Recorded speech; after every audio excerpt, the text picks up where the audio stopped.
wabarakatuh. Perkenalkan, nama saya Alia Dwi Rolinda dengan NIM 2011020009 dari kelas 7 SPIC dengan mata kuliah Pendekatan Sejarah Politik. Adapun tujuan saya membuat video ini yaitu untuk memenuhi tugas ujian akhir semester saya pada mata kuliah Pendekatan Sejarah Politik.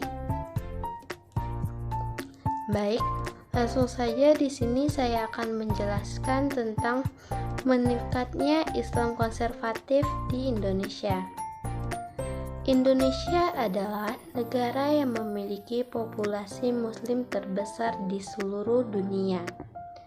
Indonesia merupakan sebuah negara sekuler, demokratik, tetapi dengan pengaruh Islam yang sangat kuat. Sejak awal berdirinya negara ini, sudah ada banyak perdebatan politik mengenai dasar ideologi negara Indonesia.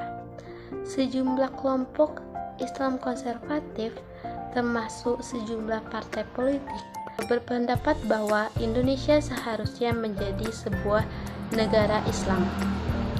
Bahkan, partai politik yang mendukung pendirian negara Islam di Indonesia belum pernah sempat meraih suara mayoritas penduduk sepanjang sejarah perpolitikan di Indonesia. Bahkan, berdasarkan hasil pemilihan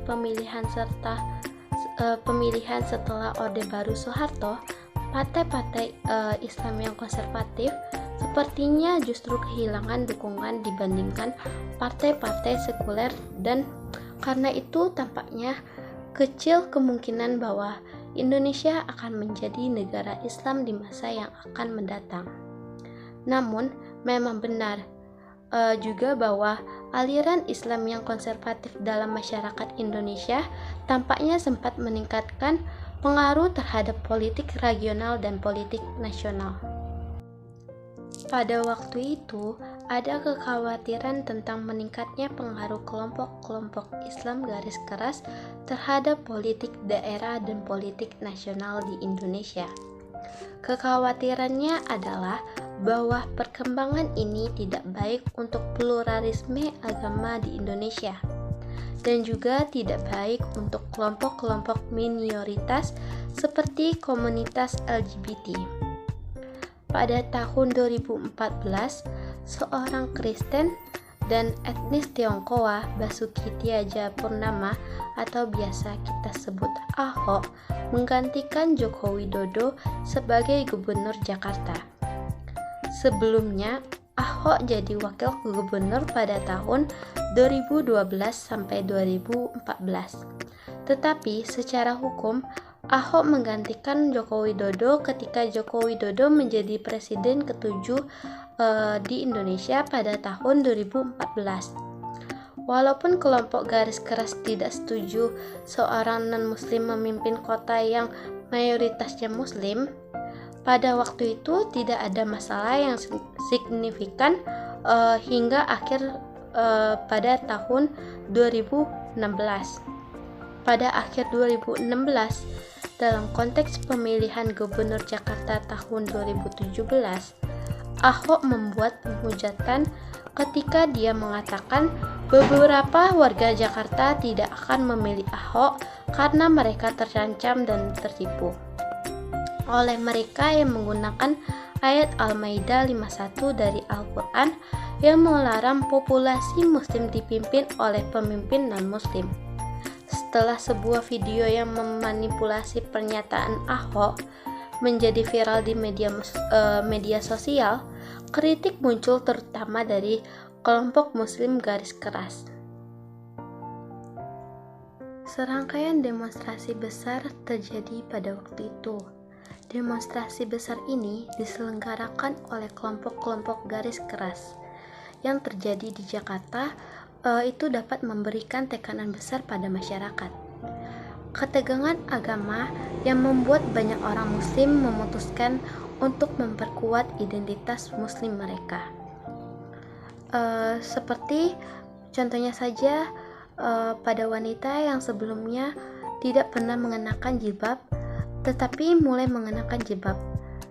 Sementara pada pria yang jarang menggunakan frase Arab di media sosial, tiba-tiba mulai menggunakan frase Arab di media sosial dan menggunakan profil menggunakan pakaian muslim. Maka hal ini mengakibatkan ketegangan agama yang tinggi yang dapat menyebabkan terjadinya gelombang Islamisasi di Indonesia. Pada waktu itu, Presiden Joko Widodo dianggap sebagai sekutu Ahok. Oleh karena itu, kelompok-kelompok garis keras juga mulai mengejar Joko Widodo. Namun, Joko Widodo berhasil menangkis serangan dari kelompok garis keras dengan memilih ulama muslim konservatif yang terkenal, yaitu Ma'ruf Amin, sebagai kandidat wakil presiden dalam pemilihan presiden tahun 2019. Meskipun ketegangan agama di Indonesia lenyap dengan cepat setelah Amin duduk di sebelah Joko Widodo dan mereka berhasil memenangkan pemilihan presiden pada tahun 2019.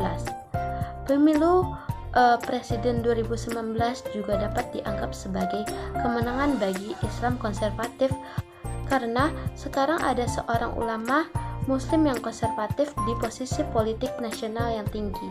Maka hal ini dapat mempunyai pengaruh pada politik di Indonesia. Baik, hanya itu yang dapat saya jelaskan tentang meningkatnya Islam konservatif di Indonesia. Bila ada kata yang salah, saya mohon maaf. Saya akhiri dengan Assalamualaikum warahmatullahi wabarakatuh.